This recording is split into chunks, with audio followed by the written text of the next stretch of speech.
नमस्कार। आज हम वास्तु शास्त्र से जुड़े हुए एक और मिथ या भ्रांति जो फैलाई जाती है और जिसके नाम पे लोगों को मूर्ख बनाया जाता है, उसके बारे में बात करेंगे। ऐसी ही एक भ्रांति है कि नॉर्थ ईस्ट जो ईशान्य की जो दिशा होती है, अगर उस दिशा में कोई दोष आ गया है, जैसे कि अगर सबसे बड़ा दोष हम देख लें कि अगर वहाँ पर टॉयलेट आ गया है, तो वो एक दोष माना जाता है वास्तुशास्त्र के नियमों के आधार पे।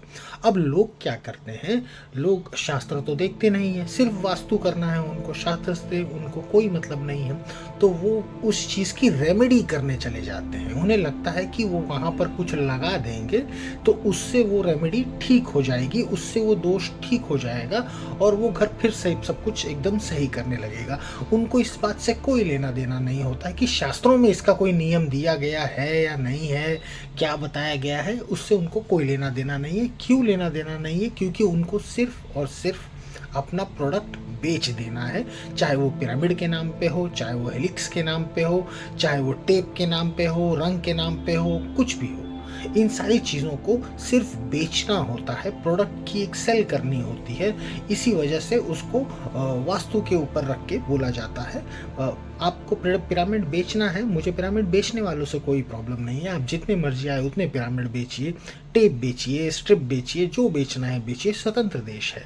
पर आप सनातन धर्म के कंधे पे बंदूक रख के चला रहे हैं, जो कि एक बहुत बुरा कर्म है। जैसे कि ये अग्नि पुराण है, ये अग्नि पुराण है ना।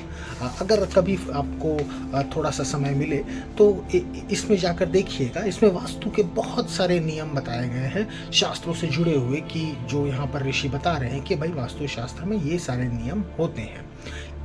इस पूरे पुराण में, इतनी बड़ी जो हमारा ग्रंथ है, कहीं पर भी एक बार भी इस चीज़ के लिए नहीं बताया गया कि अगर नॉर्थ ईस्ट के अंदर किसी ने शौचालय का निर्माण कर लिया है तो उसको कैसे ठीक किया जाए, क्योंकि शास्त्रों में इन सारी चीज़ों के लिए कभी कोई जगह ही नहीं दी गई। अगर वहाँ पर नॉर्थ ईस्ट में आपके शौचालय आ गया है तो उसको किसी भी तरीके से ठीक नहीं किया जा सकता है।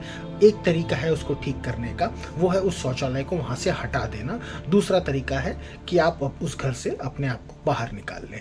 और अगर आप इन रावणों के चक्कर में आएंगे, जो साधु का वेश बना के अपहरण करने के लिए आते हैं, जो वास्तुशास्त्री का चोला पहन के आपको सामान बेचने के लिए आते हैं, तो अगली बार अगर आपको कोई ऐसा कोई सामान बेचता है या बताता है तो समझ जाइएगा कि वो रावण है, और उनसे ज़रूर पूछिएगा कि किस शास्त्र और ग्रंथ में ये नियम या ये जो कानून आप बता रहे हैं, ये चीज़ बताई गई है।